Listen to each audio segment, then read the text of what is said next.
بر محمد آل محمد بیان. جام زمستانی سراب افتتاح شد. هفتمین دور لیگ فوتسال سراب با عنوان جام زمستانی روز جمعه مؤرخ 5 جدی سال جاری با حضور بزرگان، جوانان و علاقمندان ورزش افتتاح شد.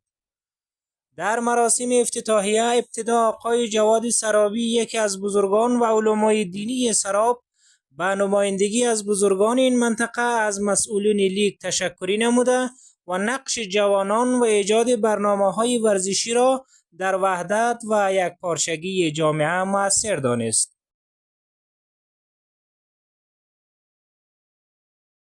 دیگر در بخش وحدت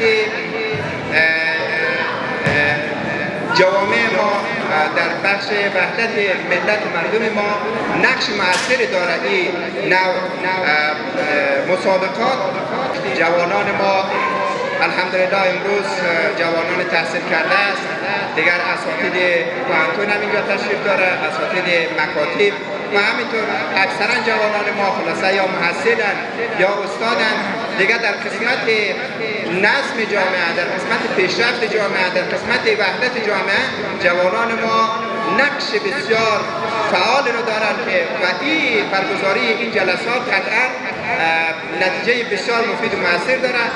همچنین حیات الله جانفدا از مسئولین برگزاری این لیگ به پاس خدمات ارزنده‌اش در توسعه فوتسال ولسوالی ورس به ویژه منطقه سراب از سوی بزرگان سراب مورد تقدیر قرار گرفت.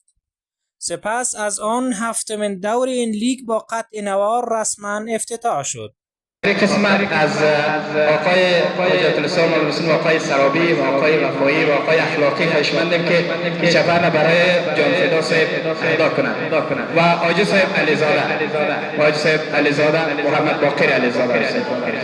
شما با افتخار قهرمانان کف بزنید.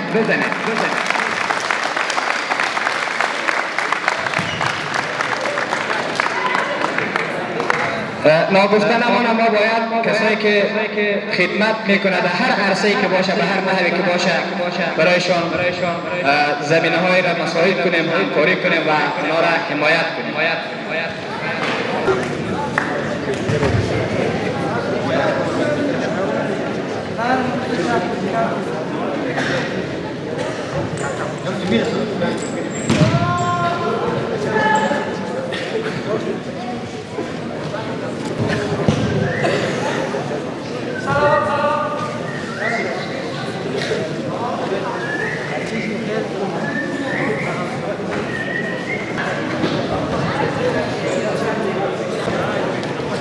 بر محمد آل محمد بیان.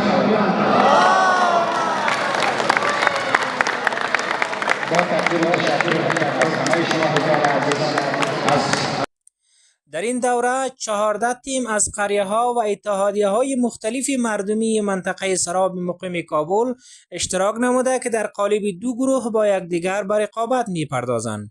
مسابقات هفته نخست با برگزاری 3 دیدار پیگیری شد. در دیدار اول تیم طلوع سراب در یک بازی هیجانی و نزدیک با نتیجه 3-2 امید سراب را شکست داد.